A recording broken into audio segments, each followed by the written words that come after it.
Jai Shri Krishna. The 62nd Dashakam is composed in the Vrittam called Shikarini. It contains 17 letters in each pada and a pass twice at the end of each 6th and 11th letter.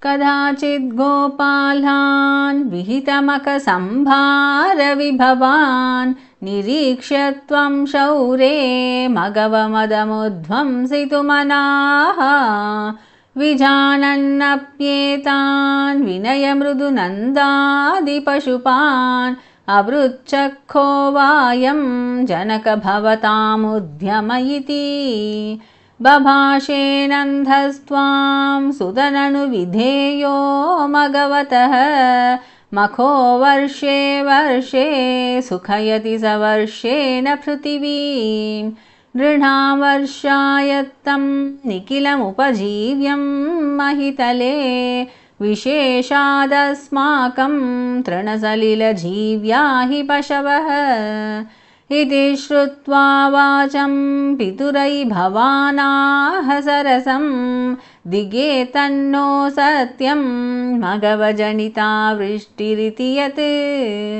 Adrishtam jivanam srijati khalu vrishtim samuchitam Maharanye vrikshakimiva balim indraya dadate Idham tavat satyam yediga pashavo nakhuladhanam tada jivyayasau balirachala bhartre samuchitah surebhyo vyutkrishta nanudharani devakshitithale tadaste pyaradya iti jagadita tvam nijajanane Bhavadvacham shrutva bahumati yutaste pipashupaha Dvijendranarchanto balimadadurutchaikshiti vrute Vyadhupradakshinyam suvrushamanamannaadarayutaha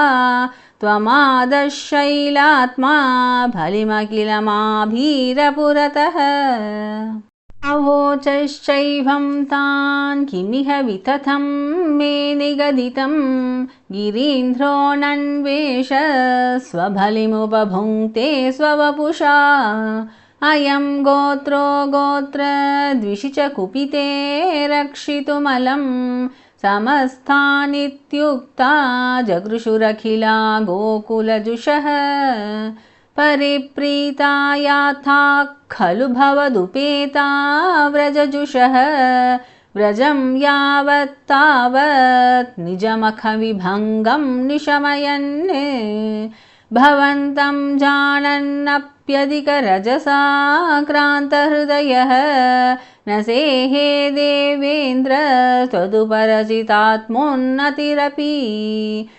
Manusyatvam yato madhubidapi deveshvavinayam Vidhatte chinnashta siddasha sadasam kopi mahima Tadaschadvam sishye pashupahatakasya shriyamiti Pravritastvam jetum sakila maghava durmadanidihi Twadhavasam hantum pralaya jaladanam bharabhuvi Prahinvan bibranak kulishamayam abhre bhagamanah Pradasthenyair dahana marudhadyair vihasitah Bhavan maya naiva tribhuvanapate mohayatikam Surendra kruddhaschet vijakarunaya shaila kripaya pyanatankosmakam niyata iti vishwasya pashupane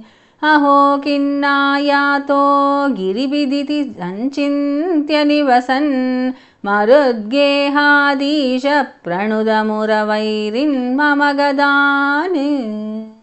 Thanks for watching. Let's continue the spiritual journey. Jai Shri Krishna.